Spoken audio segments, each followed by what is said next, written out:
Assalamualaikum warahmatullahi wabarakatuh. Perkenalkan, nama saya Cika Putri Prasanti dari D4 Gizi dengan nomor induk mahasiswa P13374320114. Di sini saya akan membahas sedikit tentang pemeriksaan kualitas air, di mana saya mengutip dari sebuah jurnal yang berjudul Uji Kualitas Air Minum Isi Ulang di sekitar kampus UIN Raden Fateh Palembang. Masalah utama yang harus dihadapi dalam pengelolaan air ialah semakin tingginya tingkat pencemaran air, baik pencemaran yang disebabkan oleh limbah rumah tangga dan limbah industri. Air minum merupakan suatu sarana utama untuk meningkatkan derajat kesehatan masyarakat. Karena air minum merupakan salah satu media dari berbagai macam penularan penyakit. Dalam pengelolaannya, air minum isi ulang rentan terhadap kontaminasi dari berbagai mikroorganisme, terutama bakteri coliform. Air yang layak untuk dikonsumsi adalah air bersih yang memenuhi persyaratan secara fisik, kimia, radioaktif, dan mikrobiologi yang ditetapkan oleh pemerintahan. Secara mikrobiologis, salah satu syarat air bersih yang dapat dikonsumsi adalah air yang tidak ditemukan bakteri E. coli di dalam 100 ml kubik. Bakteri E. coli juga termasuk bakteri yang dapat menyebabkan keluhan seperti diare dan sakit perut. Tahap pemeriksaannya itu dengan metode MPN, di mana metode ini terdapat 2 tahap pemeriksaan. Yang pertama adalah tes duga atau tes pendahuluan. Tes duga adalah pemeriksaan dengan menginokulasi pada media laktosaprot. Dilihat ada tidaknya pembentukan gas dalam tabung Durham setelah diinkubasi selama 24-48 jam pada suhu 35 derajat sampai 37 derajat Celcius. Bila hasilnya terdapat gelembung, maka dapat dinyatakan positif dan harus dilakukan tes penegas. Namun, jika tidak terdapat gelembung, maka hasilnya dinyatakan negatif. Pemeriksaan kedua adalah pemeriksaan penegas. Pemeriksaan itu di mana pemeriksaan tes penegas dengan penanaman pada media Brilliant Green Lactosablot dilihat ada tidaknya pembentukan gas dalam tabung Durham setelah diinkubasi selama 48 jam. Bila terbentuk gas dalam tabung Durham, maka tes dinyatakan positif. Sekarang kita membahas tentang metode penelitiannya. Oke? Ya, selanjutnya adalah metode penelitian yang pertama, yaitu waktu dan tempat pemeriksaan. Penelitian ini dilakukan pada bulan Juni pada tahun 2016 di Laboratorium MIPA Fakultas Ilmu Tabriyah dan Keguruan UIN Raden Fateh Palembang. Penelitian yang digunakan adalah metode penelitian nilai MPN untuk mengetahui kualitas air pada sampel secara kuantitatif. Selanjutnya adalah alat dan bahan. Alat yang digunakan dalam penelitian ini adalah yang pertama, tabung reaksi, yang kedua ada tabung Durham, selanjutnya pipet ukur, Bunsen, cawan Petri, gelas ukur, jarum Osce, rak tabung reaksi, kertas label, Erlenmeyer, dan inkubator.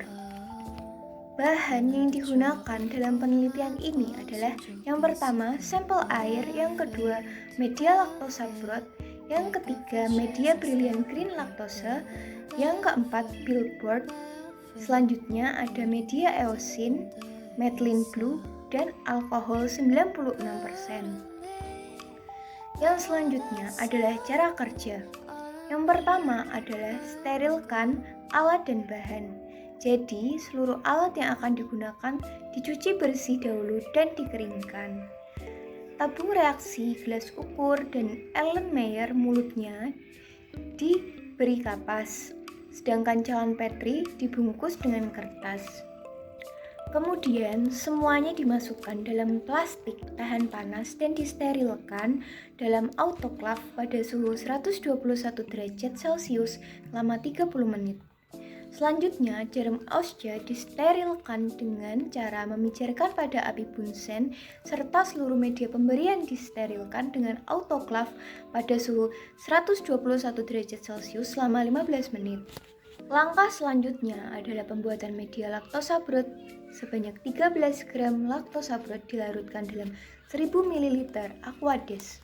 Kemudian diaduk sampai larut dan dipanaskan hingga mendidih lalu disterilkan selama 15 menit di autoklaf. Pembuatan media Brilliant Green Lactosa Billboard sebanyak 40 gram Brilliant Green Lactosa Billboard dilarutkan dalam 1000 ml Aquades, kemudian diaduk sampai larut dan dipanaskan hingga mendidih, lalu disterilkan selama 15 menit di autoklaf dengan tekanan udara 1 atmosfer dengan suhu 121 derajat Celcius. Selanjutnya, ada pembuatan media Eosin Methylene Blue, di mana sebanyak 37,5 gram Eosin Methylene Blue dilarutkan dalam 1000 ml Aquades dan diaduk sampai larut seperti pada pembuatan media Brilliant Green Lactosa Broth dan disimpan di autoklaf. Langkah selanjutnya adalah pengambilan sampel. Sampel di air diambil menggunakan botol kaca yang berwarna gelap yang sudah disterilkan terlebih dahulu dengan volume 150 ml.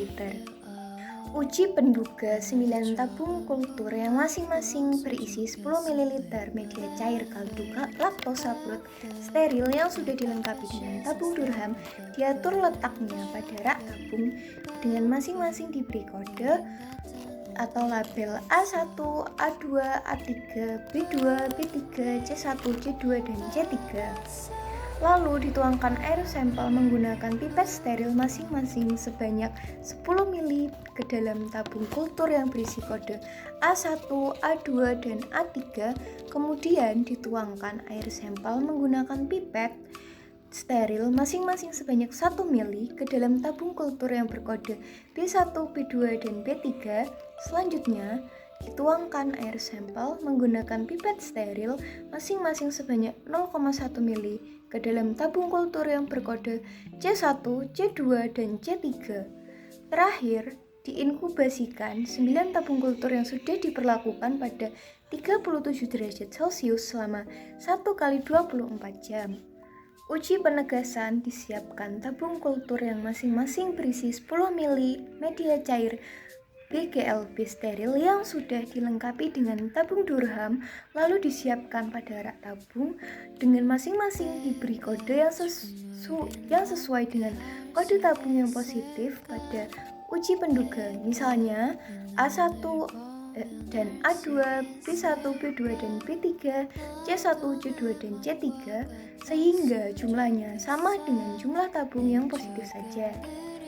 Lalu, air dituangkan ke dalam sampel yang sudah diinkubasi dalam media kultur laktosa menggunakan pipet steril masing-masing sebanyak 1 ml ke dalam tabung yang positif. Kemudian tabung kultur diinkubasi pada suhu 45 derajat Celcius selama 1 kali 24 jam. Uji selanjutnya adalah uji penguat. Sampel yang positif pada uji penegasan diinflasi sebanyak 1 oz ke permukaan media Eosin Methylene Blue secara zigzag, lalu diinkubasi pada suhu 37 derajat Celcius selama 1 kali 24 jam.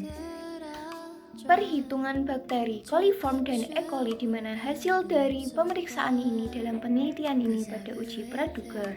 Hasil uji praduga terhadap kualitas air isi ulang yang ditunjukkan adalah uji praduga digunakan untuk mengetahui ada dan tidaknya bakteri coliform dalam air isi ulang sampel difermentasikan pada media laktosa broth masing-masing sebanyak 10 ml, 1 ml, dan 0,1 ml.